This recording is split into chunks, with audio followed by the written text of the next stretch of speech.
Yeah, there's two or three people still not on, but we'll probably go ahead and get started, just so we can make sure we have plenty of time for questions and answers at the end. Right. Lindsay, you want to take it away? So we're going to hear from Lindsay Wakely. She's the with the State Board of Elections, all about campaign finance. All right. Okay. I got to give Lindsay a little more of a shout out. Yeah, go for it, Bob. Yeah. Mhm. I actually hired Lindsay right out of Elon University a few years ago, and she's a graduate of UNC Law School. She's worked for the governor's legal counsel, among a number of jobs. And Lindsay, how long have you been at the State Board of Elections? 5.5 years now. Yeah, well, so she's a real expert, and we're fortunate to have her, and one of my favorite folks. So take it away, Lindsay. All right. Well, I'm gonna start off with the technical issue here of attempting to share my screen. So if y'all will just confirm for me that you are able to. Okay, yeah, I can see it. All right. Are you seeing the slides on the side? Or are you seeing a full screen? Seeing both. Seeing both. Okay. Let me see. How's that? Yeah. Perfect. Okay, great. Well, thank you all for the invitation to join you today. I'm happy to take some time to give you a little bit of an in-depth overview of North Carolina's campaign finance laws and regulations. And I think I'm going to try to keep this to probably about 20 or 30 minutes today, and then we can have a chance to answer any. I'm happy to answer any questions. We can discuss anything in more detail, or certainly go into anything that I haven't covered today. But Rachel and Dr. McGowan were kind enough to give me an overview of what this committee has been talking about and interested in. So I'm going to try to focus my comments on some of what I have seen from y'all's past meeting notes and the like. I'm not going to give a detailed overview of First Amendment cases and Supreme Court's holdings with regards to campaign finance laws at the federal level and at the state level. I know there's a lot of attorneys who are participating today, so I'm sure you have some familiarity of what has been the history of a lot of the Supreme Court holdings here. Generally, what we have seen is we have seen strict scrutiny applied to any limitations on spending campaign expenditures, which has resulted in many of those restrictions being struck down over the years. But generally, we have seen limits on contributions and disclosure regimes being upheld. And that's really based on the fact that the government has an interest in preventing corruption and the appearance of corruption. So just to kick us off, I included a few quotes on this screen here to just sort of highlight what that interest is and how that has been viewed by the U.S. Supreme Court in the past, since that is really the underpinning of what permits North Carolina to do what it has done in terms of regulating spending in political campaigns. So a couple of areas we'll cover today: contribution limits, the use of contributions, enforcement by the State Board of Elections, and independent expenditures. And this probably goes without saying. I think y'all have a lot of familiarity with this, but we, of course, at the State Board of Elections only regulate state, county, and municipal candidates in the area of campaign finance. Any regulation of presidential candidates, U.S. Senate candidates, and congressional candidates in North Carolina is solely under the jurisdiction of the Federal Elections Commission, unless there is those rare circumstances in which some of those candidates or those committees make contributions in North Carolina. Then there is some regulation we have of those, but the baseline is we are just limited to regulating activity in North Carolina, state, county, and municipal political campaigns. And all three of those fall under the jurisdiction of the State Board of Elections. There are some reporting requirements that do take place at the county board level, but for the most part, it is all centralized with the state board. So in terms of contribution limits in North Carolina, I'm going to kind of categorize these a little bit based on topical areas. So the first one to highlight today is monetary limits. So in North Carolina, we do have a limit on how much an individual, a political committee, or another entity may give to a candidate or a political committee.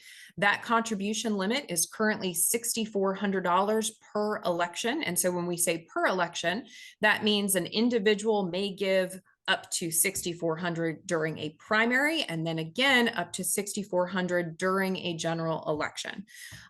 In North Carolina, this is really the only number or value under our campaign finance laws that is adjusted on a regular basis.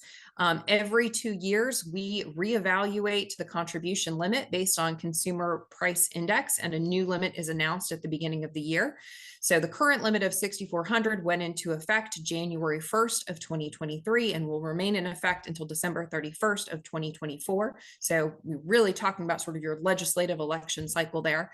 And then will be adjusted anew January 1st, 2025, based on consumer price index effective July 2024. Two key exceptions to the contribution limit. The limit does not apply to contributions from a candidate or candidate's spouse, meaning a candidate may give unlimited contributions to his or her own campaign, or their spouse may give unlimited contributions to the campaign. And the limit also does not apply to any national, state, district, or county executive committee of a political party or affiliated party committee. So we don't have a firm definition of what an executive committee is, but we have generally followed what is under the party plan of organizations for the North Carolina Democratic Party and the North Carolina Republican Party. What you have is sort of an executive committee that oversees the party at the state level, and then separate executive committees that are created at the congressional level or at the county level. And so those entities are not subject to contribution limits in terms of what they receive or in terms of what they give. Looped into that is also the affiliated party committees. I won't go into a lot of detail on that today. Those are a relatively new creation, just went into effect in 2015. What I can largely say is they are really committees for the caucuses of the political parties within the General Assembly and Council of State. So currently we have an affiliated party committee for the North Carolina Senate majority, for the North Carolina House majority, and then for both the Republican and Democratic Council of State members. These are new entities, so there's still a lot to be developed around that, but they basically function very similar to political party committees. They're just separate and apart as sort of caucus committees for those entities. Source limits. So two areas to talk about with regards to source. I think most folks are probably familiar. North Carolina prohibits corporate contributions to candidates and to political committees, including to political party committees. That's going to include, we refer to that sort of as the corporate contribution limit, but it's going to apply not just to corporations, but to business entities, labor unions, professional associations, and insurance companies. None of those entities are eligible to make contributions to candidates, political party committees, or PACs in North Carolina. That's both a direct and an indirect ban on contributions. So a corporation is not allowed to reimburse its employees or officers for any contributions those individuals may make in a personal capacity. Key exception here that is important to note, and I think often folks are not familiar with or aware of, there is a limited exception in North Carolina for certain nonprofits that do not receive substantial revenue from other prohibited sources. So do not receive substantial revenue from corporations, business entities, labor unions, professional associations, or insurance companies. This largely stems from the North Carolina right to life cases that began in sort of the late 1990s, and comes from the idea that nonprofits present a minimal risk of distorting the political process. So this exception was written into the law to permit these nonprofits to engage in some contributions to candidates and to political committees in North Carolina. It is rarely used. It is not something we frequently see nonprofits engaging in. And when it does occur, there is a reporting requirement. So most of the time, it is the candidate, it is the political committee, it is the party that is reporting the contributions received and the expenditures made. But there is an exception here. If a nonprofit is actually making a contribution, there is a reporting requirement that does apply to them as well. And that's a fairly low threshold. A nonprofit that makes a contribution of more than $100 in an election is required to file a disclosure report with the State Board of Elections. Another key area in terms of source limits is limits on contributions by North Carolina registered lobbyists. So in North Carolina, a registered lobbyist may not make a personal contribution to a candidate for or a member of the General Assembly or Council of State. They're also prohibited from bundling contributions. So that means they can't collect a contribution, they can't possess it, they can't transfer it or deliver it to a candidate. So anybody else who makes a contribution, lobbyists shouldn't be touching it.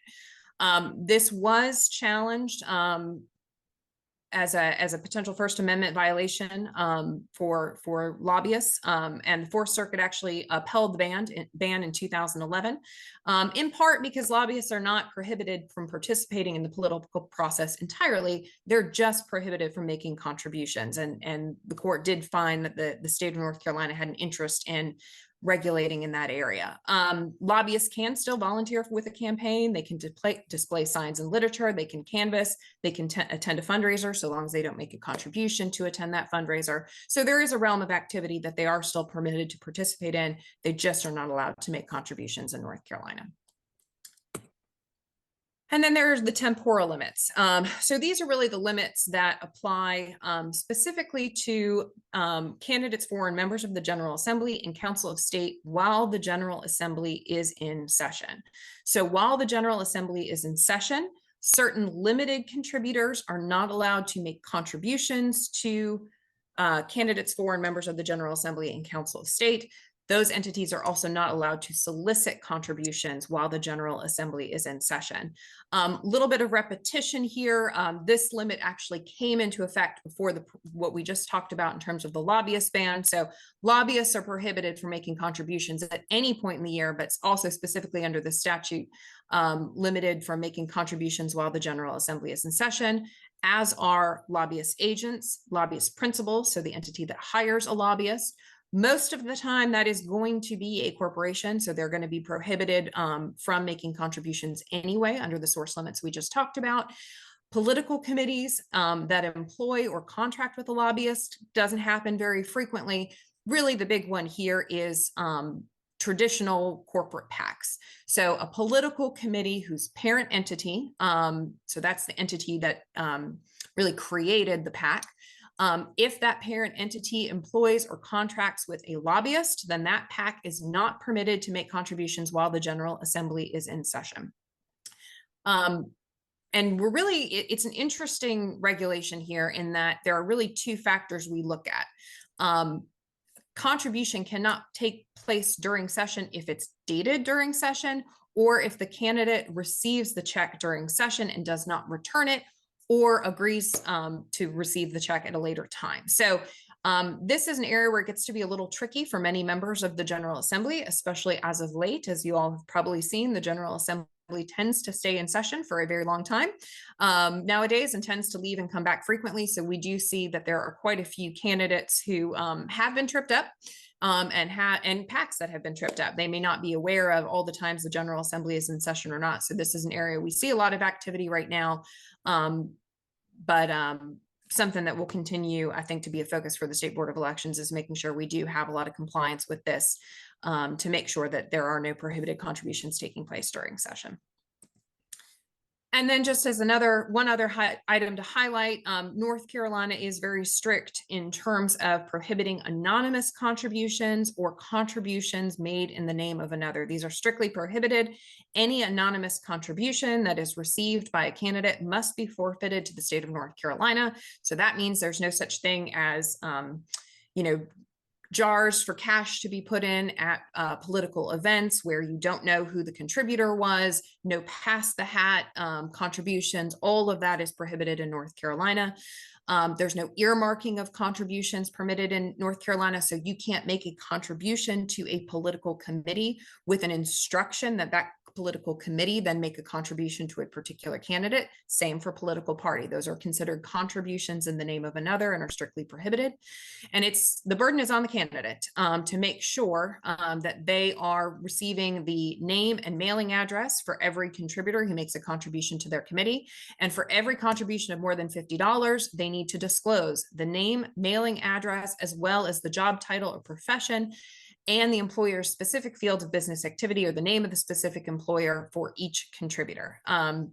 There was some legislation proposed this year to raise that threshold from $50 to $100. That made it through the North Carolina House, but did not make it through the North Carolina Senate. We'll see if that comes back during the short session, but for right now, the standard is any contributions of more than $50 need that level of disclosure. All right, so switching gears from the receipt side to the expenditure side, just to highlight quickly the use of contributions in North Carolina. North Carolina does have a fairly particular statute in terms of limiting how campaign contributions may be used. Campaign contributions received by a candidate committee can only be used as specifically authorized under the law, and that is 278.16b. And what these 9 categories you see on the screen right now are the only categories that candidates are allowed to spend their committee contributions they receive on. So that includes things like charitable donations. It includes things like contributions to political party committees or to other candidates. But most of the time, we're talking about numbers 1 and 2. So candidates may use contributions for expenditures resulting from the campaign for public office or for expenditures resulting from holding public office. In North Carolina, I think one thing I just do want to highlight, because there's a lot of discussion, I think, at the federal level and other states about this. North Carolina has not recognized that a candidate is permitted to pay themselves a salary from contributions while running for office. We have a restrictive statute. At the federal level, it is more permissive. So a candidate running for Congress may use committee contributions to pay themselves a salary while they run for office. In North Carolina, that is not allowed. We don't see that salary as being something that can result from the campaign for public office or certainly from holding public office. I will just note, even at the federal level, there's still a lot of discussion around how this works and how it should work. The FEC is actually currently in the rulemaking process to consider some changes to the standards they currently permit. So just keep in mind that that is very much an evolving area in other states and may result in additional conversations taking place here among the advocacy community or the General Assembly in North Carolina as well. I do want to note that there is no similar provision that addresses contributions to political parties or PACs. So while we regulate in North Carolina how a candidate committee may spend the contributions it receives, there's really no similar regulation of how a political party or a PAC may spend the contributions it receives. It doesn't have, neither of those entities have categories they need to comply with. I will just note there's a well-developed body of guidance from the State Board of Elections on how candidate committee contributions can be used. Most of this has taken place not through rulemaking or not through any enforcement actions by the State Board of Elections. Most of that guidance has actually come from the executive director in the form of written advisory opinions. Those can be found on the State Board of Elections website. All right, changing gears a little bit to talk about enforcement. So when it comes to identifying potential violations of North Carolina campaign finance laws, there's really 2 ways potential violations come to the attention of the State Board of Elections. The first is through a complaint received by a North Carolina registered voters. Those do have to be signed and sworn in North Carolina. They are also confidential. And then the second is through auditing. North Carolina has a fairly robust requirement compared to many other states in terms of auditing. The law in North Carolina requires every campaign finance report that is filed with the State Board of Elections or with the County Board of Elections to be reviewed and audited. So a lot of times what we are identifying in terms of potential violations is being identified through that auditing process. And here at the State Board of Elections, we have a full-time staff of 5 auditors that really focuses on completing that work for us at the agency. So in terms of what our enforcement mechanisms are, there are 2.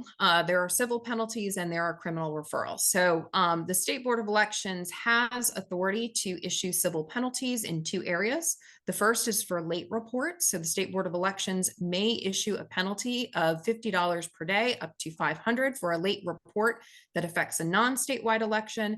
And then it may issue a penalty of $250 per day up to $10,000 per late report for reports that affect statewide elections. If the board has reason to believe that there was a willful attempt to conceal contributions or expenditures, heightened penalties can be assessed. In terms of illegal contributions and expenditures, so what we just talked about in terms of monetary limits, source limits, temporal limits, the state board may issue penalties for intentional violations only. Those penalties may not exceed 3 times the amount of the unlawful contribution or expenditure.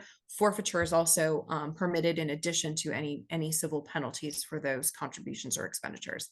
And then all penalties issued by the State Board of Elections, just like all penalties issued by most state agencies, are appealable to the Office of Administrative Hearings.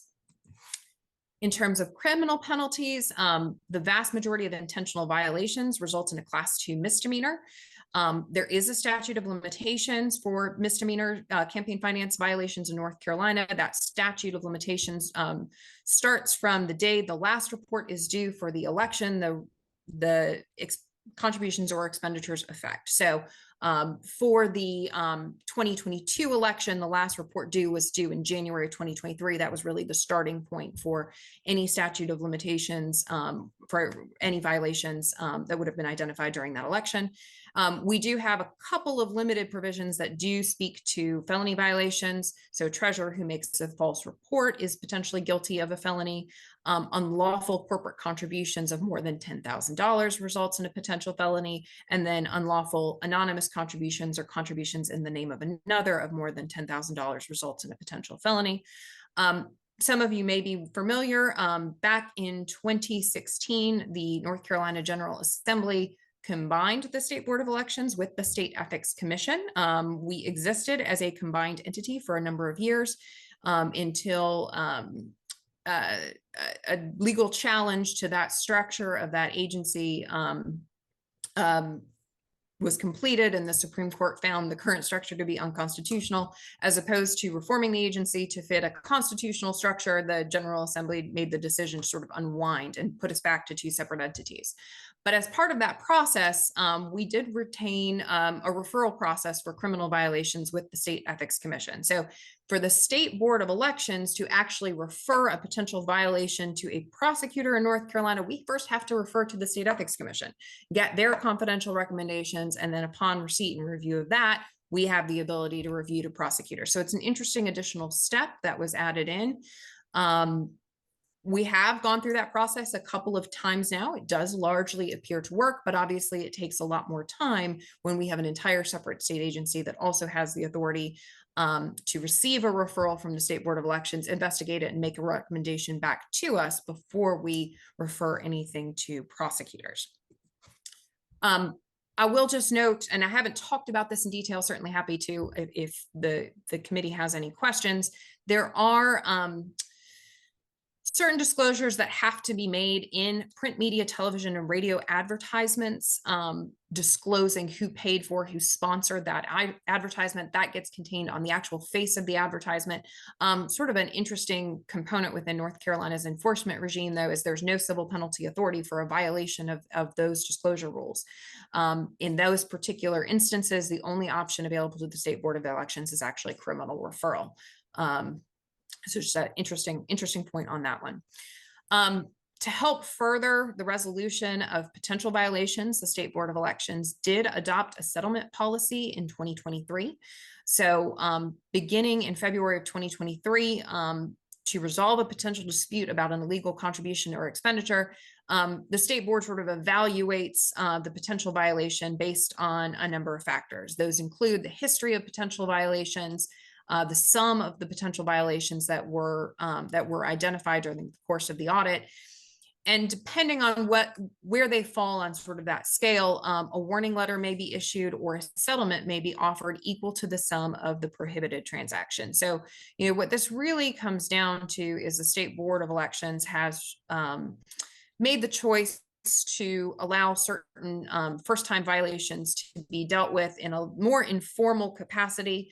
If there are repeat violations, that's where we're looking right now to bring things before the board for maximum penalties. So it's a new process that we are still working through, but the intent here is to try to resolve potential violations as expeditiously as we possibly can, and to make sure we're doing so in a way that that takes into account the fact that we do see a lot of folks coming to this space for the first time, may not have a lot of experience in this area, and may not be intentionally violating the law. So we are trying to provide some leeway to educate and train folks, not permit them to continue to hold things that are not permissible, but at the same time provide a little bit of leniency there. Of course, any prohibited transaction of over $10,000 will be referred to the state board for investigation and potential heightened penalties. All right, jumping into independent expenditures. So just as an initial, I think a lot of folks have familiarity with what an independent expenditure is, but to provide a definition, an independent expenditure is an expenditure to support or oppose the nomination or election of one or more clearly identified candidates that is not made in concert or cooperation with, or at the request or suggestion of a candidate campaign committee, the agent of a candidate, or an agent of the candidate committee.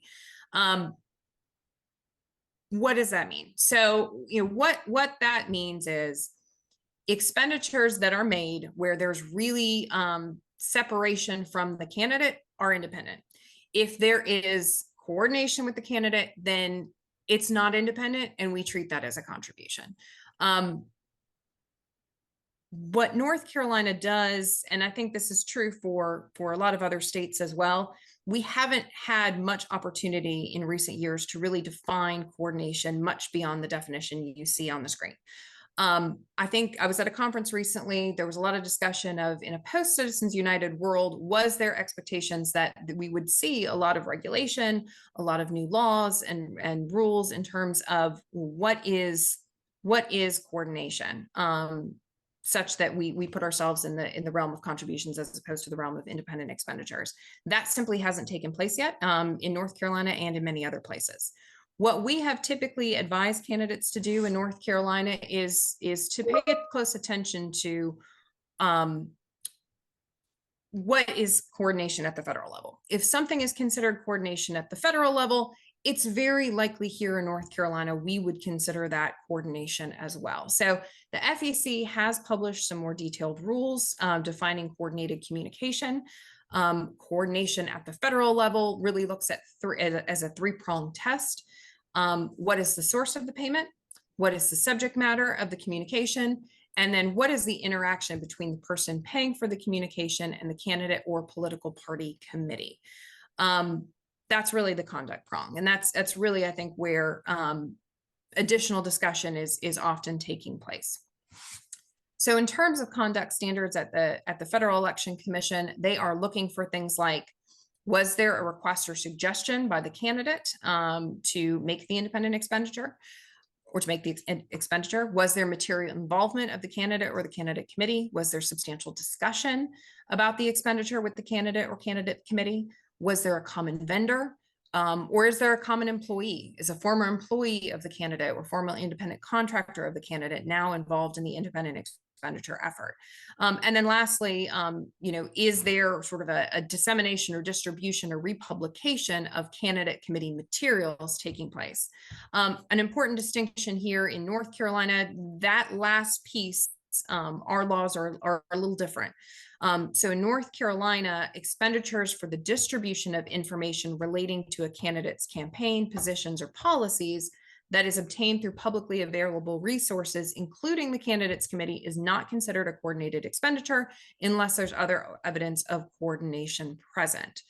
So what does that mean? In North Carolina, we have seen examples where candidate campaign materials are posted publicly online. So, anyone who may be looking at doing an independent expenditure effort has the ability to obtain those and reuse those. Common example is something like B-roll. So a candidate may shoot a campaign commercial. That footage is paid for by the candidate. That footage is then put on the candidate's website so other entities can go pick up that footage and use it in their own advertising effort. It was originally paid for by the candidate. It clearly was intended to support the candidate in the candidate's own efforts, but it's made publicly available. Therefore, if another entity picks it up and uses it, we don't consider that coordination here in North Carolina. It can still remain an independent expenditure, even though that was something that was originally produced by the candidate committee. We've seen that trend in other states. I would anticipate that is something we will continue to see in the future as long as this statutory provision stays in place in North Carolina. Okay, so talked a little bit about what an independent expenditure is and what coordination is. It's helpful, though, in talking about the regulation of independent expenditures to talk about how we regulate, and how we regulate independent expenditures primarily, as we talked about before, primarily in the context of disclosure. So spending limits on independent expenditures have generally been struck down by the U.S. Supreme Court and other federal courts. What we largely deal with in terms of regulation of independent expenditures is a disclosure regime. And so our disclosures fall into two main categories. And the first is what we call a North Carolina Independent Expenditure PAC. Often these are referred to as super PACs. So in North Carolina, an IE PAC may accept contributions in excess of contribution limits and from prohibited sources. So in order to qualify as an NCIE PAC, the treasurer must make and abide by a certification that the political committee does not and will not make contributions directly or indirectly to candidates or to political committees that make contributions to candidates. It's interesting, in North Carolina, the statute speaks specifically to contributions in excess of the contribution limit. It actually doesn't speak to corporate contributions. But after the rulings in Citizens United and Speech Now, the state board actually adopted the position that government has no anti-corruption interest in limiting contributions to an independent expenditure group. And as a result of that, the state board does not penalize or require forfeiture of an IE PAC that accepts contributions from corporations. So these groups, they can take in unlimited amounts from unlimited sources. They can spend as much as they want on either efforts to support a candidate or efforts to oppose a candidate, but what they cannot do is they cannot make any contributions to a candidate. So that goes back to what we were speaking about before in terms of coordination. They cannot coordinate with any candidates. They can't make direct contributions to any candidates, but they are an IE PAC. That means they're a political committee. So as a political committee, they are subject to sort of the full scope of reporting both of contributions and disclosures in North Carolina, which I want to compare to what we talk about with non-committee entities. So an independent expenditure PAC is regulated by the state board as a political committee, with the political committee that's allowed to sort of go above and beyond what other political committees can. But it is still, the major purpose of the group is to support or oppose the nomination or election of one or more candidates. So because it is a political committee, all contributions must be disclosed, just as it is for all other political committees. And the organization files regular disclosure reports on the same schedule as political parties and PACs. That is distinct from what we call our independent expenditure filers. So an independent expenditure filer is a group that is not a political committee. It's a group whose purpose is something other than supporting or opposing candidates. This may be a group, we think of sometimes a group like the Chamber of Commerce, right? The North Carolina Chamber of Commerce may make independent expenditures, but that is not the major purpose of the North Carolina Chamber of Commerce. So these groups are only required to file disclosures with the North Carolina State Board of Elections because they have spent enough on independent expenditures to trigger reporting requirements. Because they are not political committees, they have a separate disclosure regime. And the only thing that is disclosed in terms of what is received by an independent expenditure filer are donations made to further the independent expenditures. We have a very specific statutory definition in 163.278.12 that talks about when a donation is made to further an independent expenditure. Just to talk about that on a very high level, a donation isn't likely to trigger that disclosure unless the donor has knowledge that that independent expenditure is going to be made with the funds being provided by the donor. It's often, that's where we come to talking about dark money groups.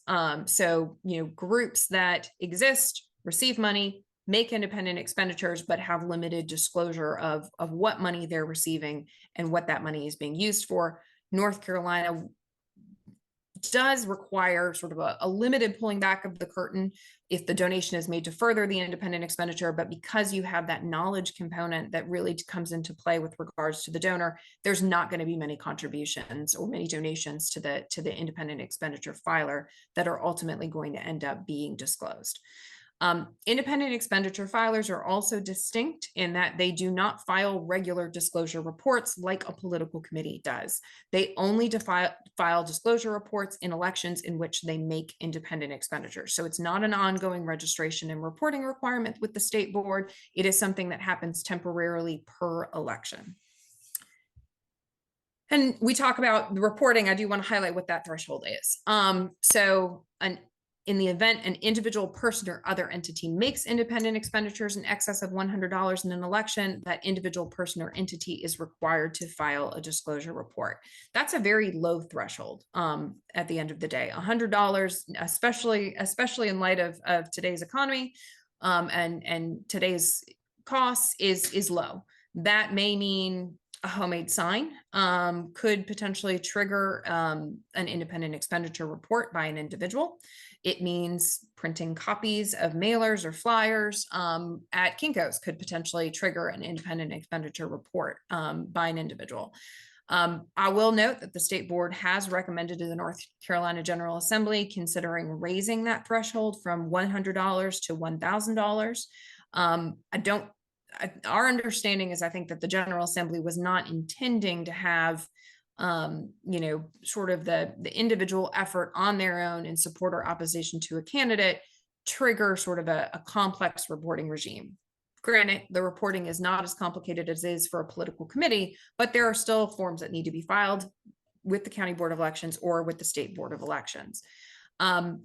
So, something to keep in mind. It is robust right now in terms of what is requiring to be disclosed. We certainly wouldn't recommend, something like a $10,000 or $100,000 threshold, but we have recommended to the General Assembly some revisiting of that current reporting threshold. And when it comes to enforcement for independent expenditures, same structure largely exists for these entities. The State Board of Elections does have the authority to issue civil penalties for late reports. We regularly do for late independent expenditure committee reports. It is less likely for an independent expenditure filer that those will be received unless we have a complaint, simply because we don't always know when that activity is occurring. It's not like a registration requirement is with an independent expenditure PAC, where once they have registered with the State Board of Elections, we know what their reporting requirement is, because it's sort of this time limited per election reporting system for independent expenditure filers. Those can be a little harder to spot, but there is a civil penalty authority there. Obviously, the board has authority to issue civil penalties for illegal contributions made by an NCIE PAC to a candidate, political party, or PAC. And then criminal referrals for intentional violations remains an option as well in the independent expenditure space. All right, so I've gone a little longer than I was hoping, which is often the case, but that's the end of what I wanted to present to you. I'm happy to answer any questions you may have about anything I've gone over today, or anything else that you have in the campaign finance area. All right. Thanks so much, Lindsay. So does anybody have questions? And if you want to put it in the chat, I'm happy to read it as well. I've got about 30 questions, but I'm going to hold off and let members of the committee go first. Well, let me start with one. Lindsay, what's the level of support and staffing that you have to manage everything you've talked about, which didn't include a lot of federal stuff, I assume? Yeah, so currently today, we have 2 attorneys. We have 4 attorneys total at the State Board of Elections. 2 of us work in the campaign finance space, neither full-time. It is part of my responsibilities. It is part of our investigations attorney's responsibilities, but you have 2, you could consider it 2 part-time attorneys dedicated to it. We have a campaign finance director, and we have 5 auditors. We also have one campaign finance trainer. there is a large volume now of committees and filers in North Carolina. I do not have the current count on the number of political committees that are currently registered by the State Board of Elections, but it is in the thousands.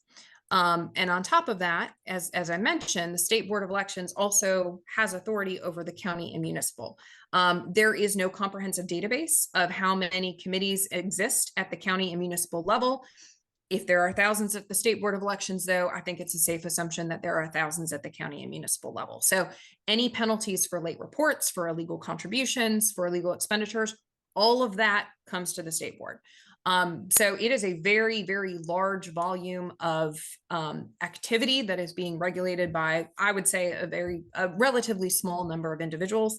I have joked at times that I think, we've got 2 attorneys who are working on campaign finance at the North Carolina State Board of Elections, and I think there's more like 80 at the Federal Elections Commission. So we are a small agency given the scope of what we do. So Lindsay, just to clarify, you said there's thousands of political committees at the state level, and then you think there's thousands more at the municipal and Correct. county level. Okay. Correct. And you have 4 attorneys. Is it 4 attorneys working part-time? 2 attorneys working part-time. Okay. So, but that's not, and I will just say, there's large numbers at the FEC. If you look in other states, it is not unusual to see campaign finance regulated by a fairly small staff. Kathleen had a question on the chat, I think. Yeah. Okay. So Kathleen says, are there particular public offices where you see higher number of contribution violations, like county commissions versus General Assembly? If so, are there any interesting trends? Are violations noted based exclusively on disclosures, or are there entities researching violations in addition to your agency? Yeah, great question. So what we have, I would say,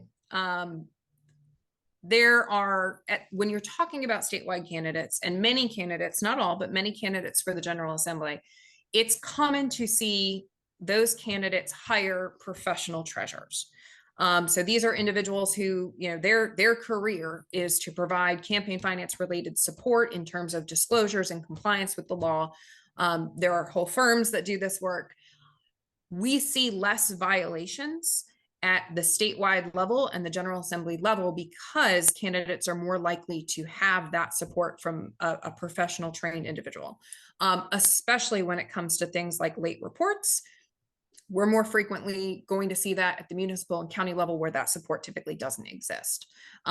Judicial candidates, another great example. A lot of district court judges, superior court judges, they're doing their own campaign finance reporting. A lot of them don't have professional treasurers. That results in often a greater number of violations, certainly a greater number of late reports. So the professionalism of the campaign, I think, is probably the biggest indicator of whether or not we're going to see a pattern of violations.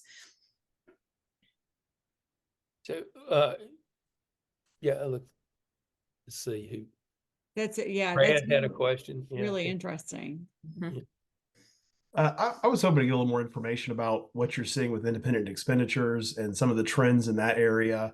And if you have kind of an overview of what a life cycle for one of those might be. Is it something that's, multiple campaigns, or is it just one election cycle, or what are you seeing primarily? Yeah, so I think you see one of 2 things in the independent expenditure sphere. You see sort of the big efforts, and you see the really small efforts.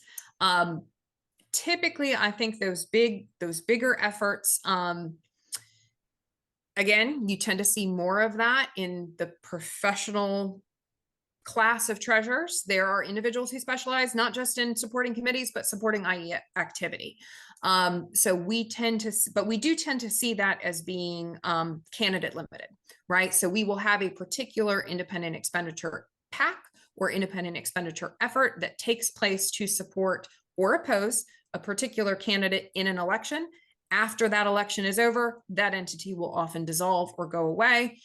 When it's an independent expenditure filer, we won't hear from them again unless that entity decides to reinvigorate at some point in the future. There are some entities that commonly make independent expenditures, things like the Chamber of Commerce, maybe a repeat over the course of many elections, but generally you kind of see them created, developed to support one candidate or oppose one candidate, and then they're gone.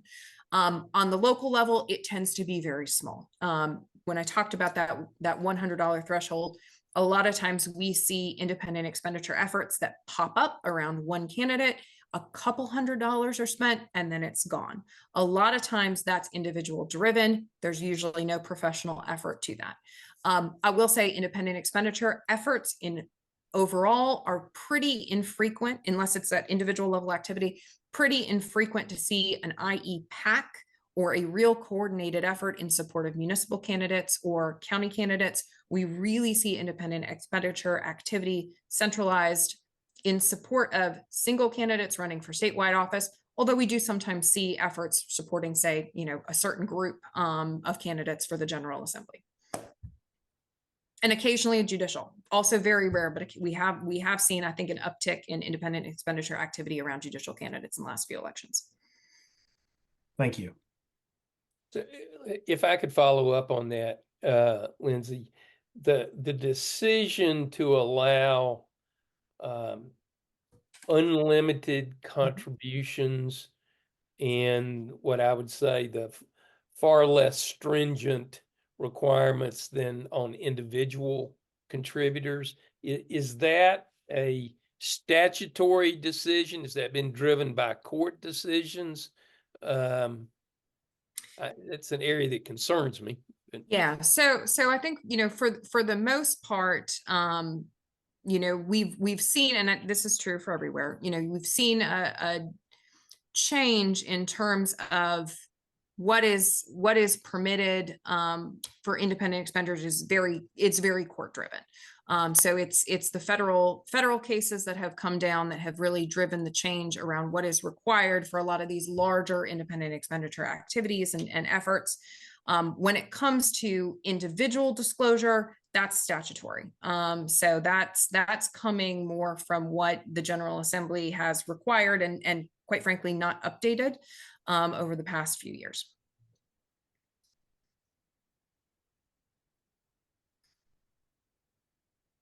I have lots more questions, but I don't want to occupy. If the committee would please ask questions. I have a couple questions that I'm trying to think like my students. So they're always interested in people going to jail.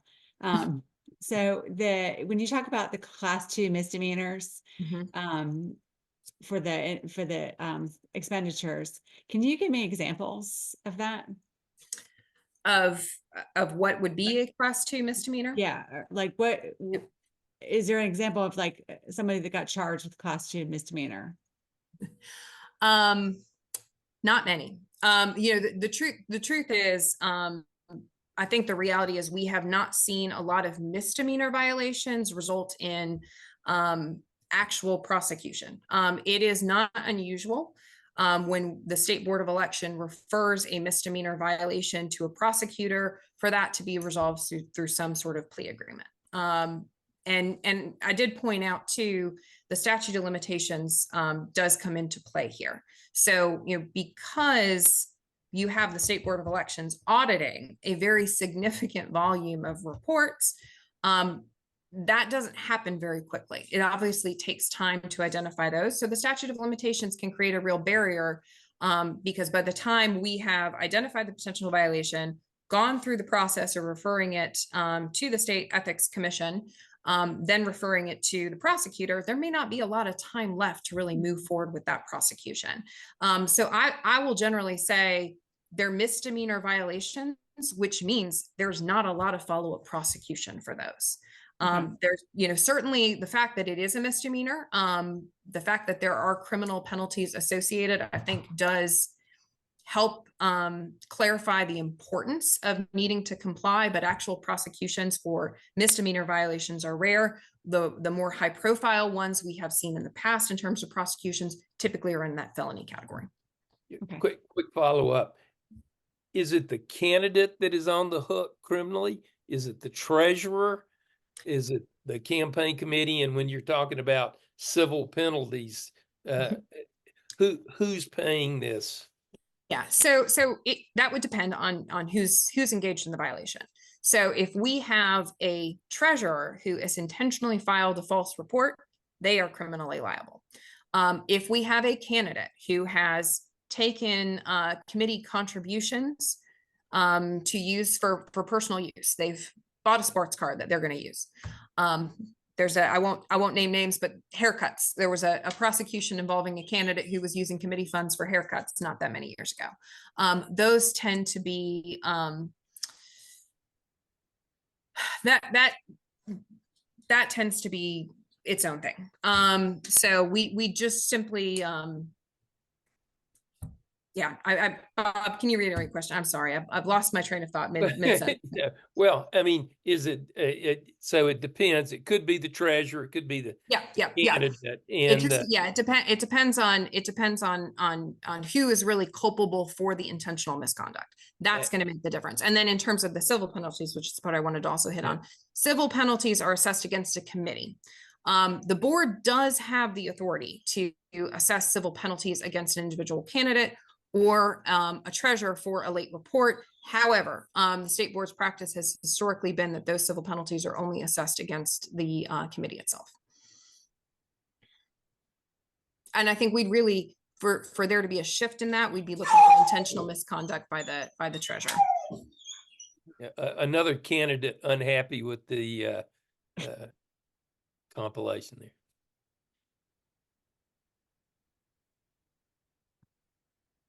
Okay, so I have another question. For the independent expenditures, you got the three prongs of the federal law. The third prong, where you're trying to find the kind of communication there, that's generally going to be like a whistleblower, or I mean, I assume if you only have two attorneys and a couple of auditors, you don't have time to do any investigations. Yeah, I will note we do have a full-time investigation staff at the State Board of Elections as well. So I should have mentioned that as well. They primarily focus on elections, but they do have some bandwidth to assist with campaign finance and times, and particularly in the interview space. However, you're absolutely right. When it comes to investigating evidence of coordination, especially because North Carolina doesn't really look closely at the republication component because we don't consider that coordination. We are very dependent on insider information or whistleblower or a mistake.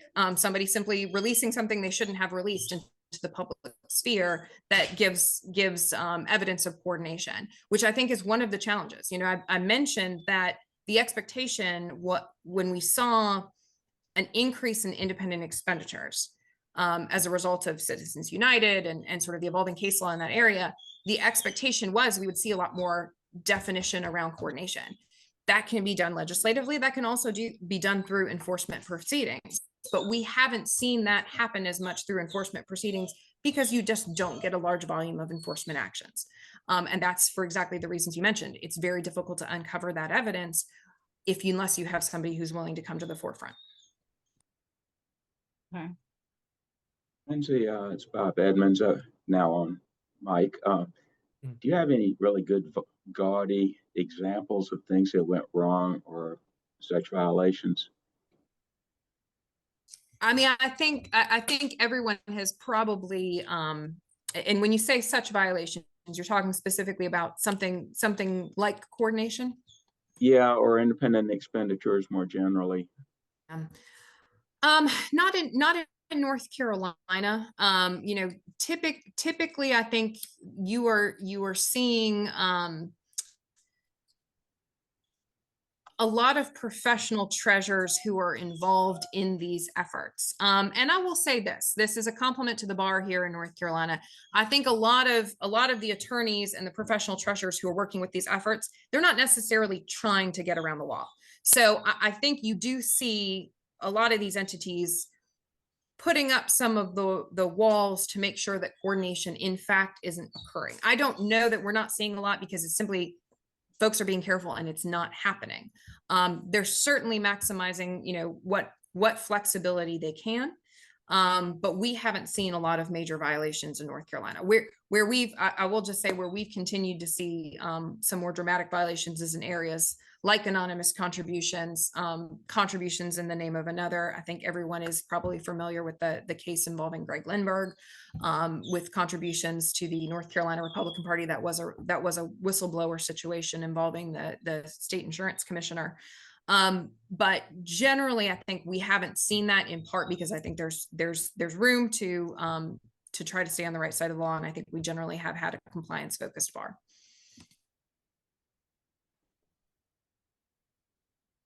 Okay, we There have is another.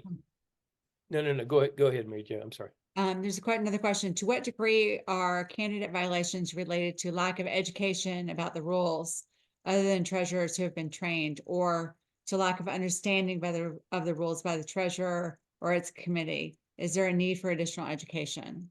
Yes. There is a treasurer training requirement. Treasurers are required to go through a state board training class, but especially with political party committees, we see a lot of treasurer turnover. A lot of candidates will have the same treasurer through multiple elections. Political party committees, PACs, you get a lot of turnover. So you get a lot of individuals who are sometimes new to the space. We do think candidate education is a big component of it. Treasurers go through education, candidates do not. Treasurers are sometimes, dependent on the candidate to tell them everything they're doing. And that correspondence doesn't always take place. So, we don't require it, but we do encourage all candidates to go through the same training that their treasurer would go through. We have an online training module in addition to the live in-person classes that we offer. So we encourage that, but I think that is a huge component of the violations that we do see stem from a lack of understanding and a lack of education. And I mentioned the state board has adopted this settlement policy. That's part of the idea behind it. If there is a first time violation and we don't have evidence of intentional misconduct, we want to use that first violation as a training opportunity to make sure folks are learning what the law is and complying with the law going forward. If you've been educated about the law and you're continuing to engage in violations, that's where we need to really focus our enforcement authority, because that's the intentional misconduct. So we're trying to educate as much as we can through both traditional and less traditional means through the settlement policy as well. And I think what I've seen and what I hear from students, when I hear from the general public is, oh, there must be something going on here. Like there's a lot of money in campaigns. And I think all of us who are in this space kind of know at least a little bit about campaign finance, and we know about the rules and we know about these requirements. But the general public, students, they don't know. And they just think there's a lot of money in campaigns and therefore there must be corruption. Do you hear those kind of comments? And if so, like what kind of feedback do you generally give the public? Yeah, I think, there's the reason the courts have permitted us to continue to, quite frankly, limit speech by regulating contributions in political campaigns is because there is the concern about, actual or the appearance of corruption. Having contribution limits in place, having disclosure regimes in place, that goes to, I think, directly instill the intent there, and the interest in the government there is to ensure that we do have confidence in elections, and we sort of get past that concern that in a system that where private financing of campaigns is what we do, can still permit confidence in election results. Yes, there are violations. Yes, there are high profile violations, but they're not occurring every day. And the vast majority of candidates who are running for statewide office, who are running for the General Assembly, who are running for local office, I think most of those candidates are intending to comply with the law. They are trying to comply with the law. Mistakes are made, and there are absolutely bad actors. But as a whole, we take a compliance focused approach because we think that's also largely what we're dealing with, is individuals who are trying to comply with what is a very difficult regulatory system, but one that is there for a reason and has a purpose in making sure we have faith in our elections. One of the things that I think a lot of folks are concerned with is the so-called outside money. And I know you've talked about it, but we're seeing, in particularly in judicial races, Bob Edmonds and I certainly can appreciate this, the the amount of money coming in to influence state elections from outside groups and either the lack of accountability as to who's putting the money in or the amount of money that's being allowed to come in and influence. I mean, is the state trying to address it or what? I mean, just your Yeah. take on that, Lindsay. Yeah. So,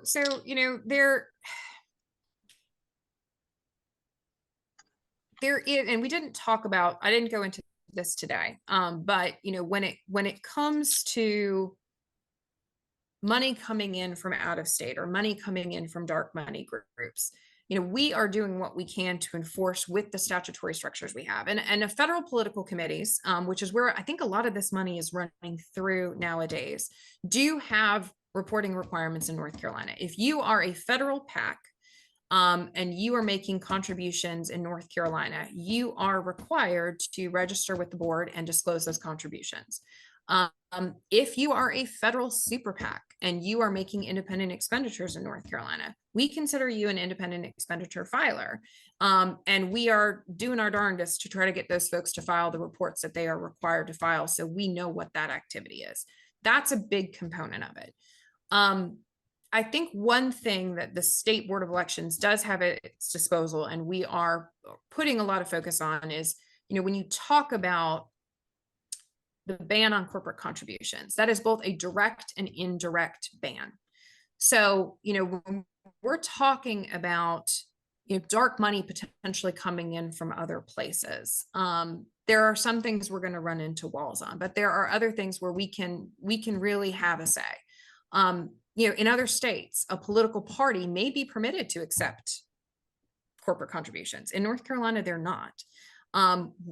Because we have an indirect ban on corporate contributions, we can tell that out-of-state political party, you can't make contributions in North Carolina. So, there are tools at our disposal that we have available to try to stop sort of influences that North Carolina would otherwise prohibit within North Carolina. Some of it is a matter of bandwidth, and as we've talked about before, some of the matter is knowing what's occurring and when it's occurring. But anytime something's coming to a candidate or political committee, the disclosures that are required by that candidate and political committee can help highlight for us to, where we need to be focusing our efforts going forward.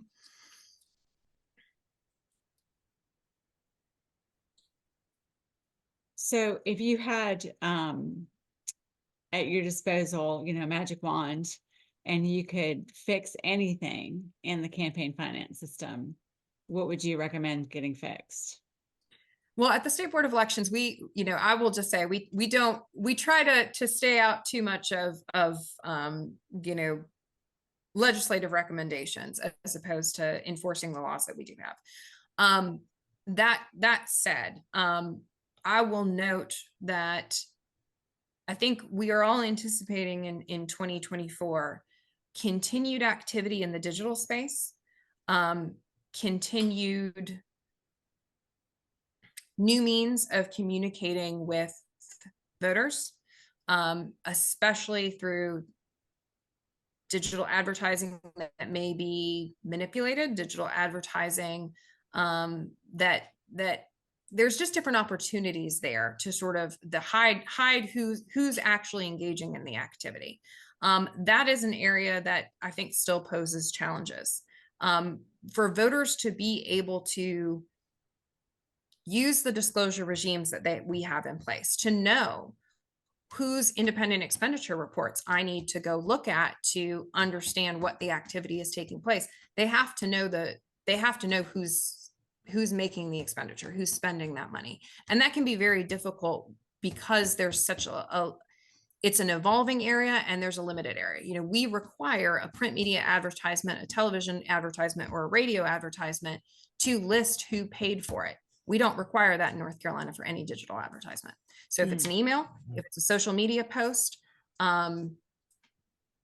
any other creative digital advertising that may exist,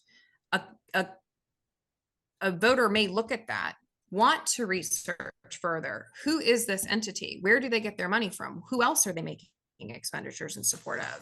but I apologize, my dog is moving the curtains behind me. But an individual may not have the ability to use the structures that are in place and research those entities if they don't know who it's being sponsored by. And I think that remains an area. The General Assembly has talked about dipping into disclosures for digital advertisement. We just haven't seen it move past one house, really past one committee yet at the General Assembly. So that's an area I think that may pose a challenge going forward, simply because of lack of information available to voters to connect what they are seeing with what's actually being reported to us. Do you know if that's done in other states? Some. It's a mixed bag, and it is challenging because when it comes to something like a social media advertisement, they're quick, they're short, and they're small. So figuring out how do you require the correct disclosures on those advertisements creates challenges in and of itself. Different states have taken different approaches. Maryland has created what is effectively a database. So if you are doing a digital ad, you've got to report it to the State Board of Elections so they can post it somewhere so someone can go research it. Different approach. Washington State has taken an approach where they're really requiring a lot of the social media platforms to do that by recording, hey, this ad was paid for by this person, and then their recordings are public records. So there's different components and different ways and different approaches that it could be done.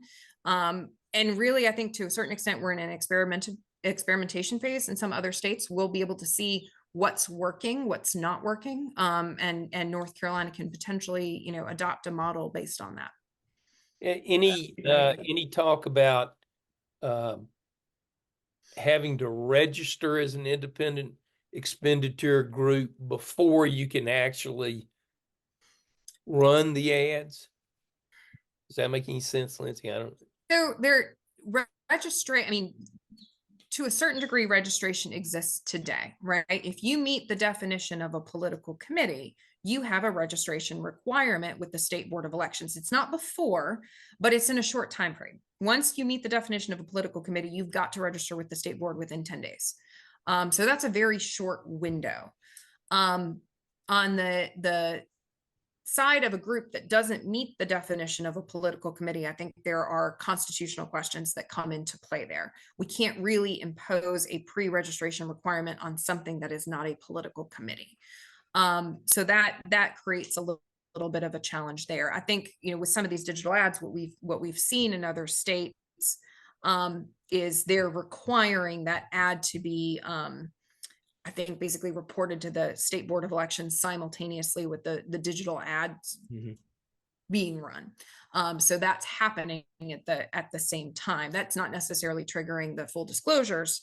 It's just requiring the reporting of the advertisement. And that may be as far as we're able to go to some extent. Lindsay, so Blake asked, isn't it true that many social media sites now require registration with the site before pushing digital advertising, and also require disclosure? Yeah, and that's part of the approach some of these states are taking. Is if you're buying advertising, some information is clearly being provided up front to that platform. And so that's what I think they're pushing towards. And many platforms have decided to collect. I think that may be what you're referencing, Blake, is many platforms have decided to start collecting that detailed information. Some of them are making it available, some are not. That Washington approach is really requiring them to make it available to the public at a different level. What we have seen in some of these states, though, is social media platforms saying, if you're going to regulate, then we're leaving. We're not going to sell the ad. We're not going to let you buy the ads in North Carolina or not in Maryland or whatever state is at play. If the regulation is there, they simply take away the service. I don't think that sticks long term, but that is an approach that has been taken.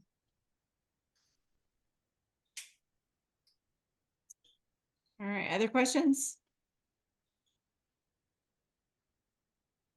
Can I ask one? Sure.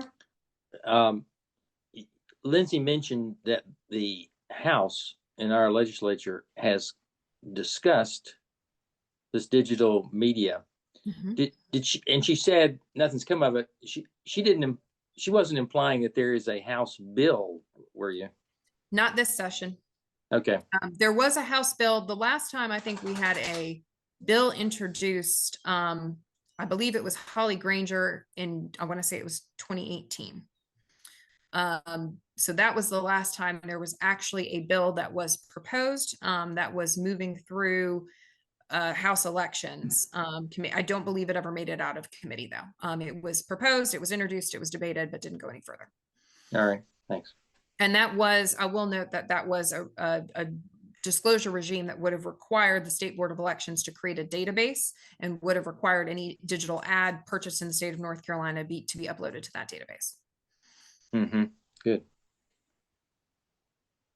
Great.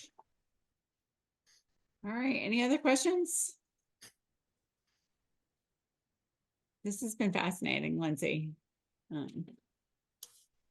I guess just forward looking, Mm. Lindsay, in your opinion, over the next 10 years, what do you think is going to become an increasingly larger issue or occupying more and more of the board's time that might not be as large a percentage now? I think probably we're going to continue to see, I mentioned before the affiliated party committees. I think we're going to have to probably in the future spend some more time looking at those and how they operate. They are similar, but they are different from political party committees. And I think different in the sense that they're smaller. It's focused on a smaller group of candidates, especially when you're talking about the Council of State. Than we have seen before. So I would anticipate we're going to have some evolution in that area. I would also, and to Bob's point earlier, I think continuing to look at out of state interests, making expenditures, contributions or expenditures in North Carolina will be an area we'll need to continue to look into, especially if we're talking about political committees in other states looking to become active in North Carolina. Again, because North Carolina has a really robust regime for prohibiting corporate contributions directly or indirectly, we've got some differences among other states in terms of how these things operate. So we'll need to spend some additional time really focusing on how other states' regulations impact activity in North Carolina.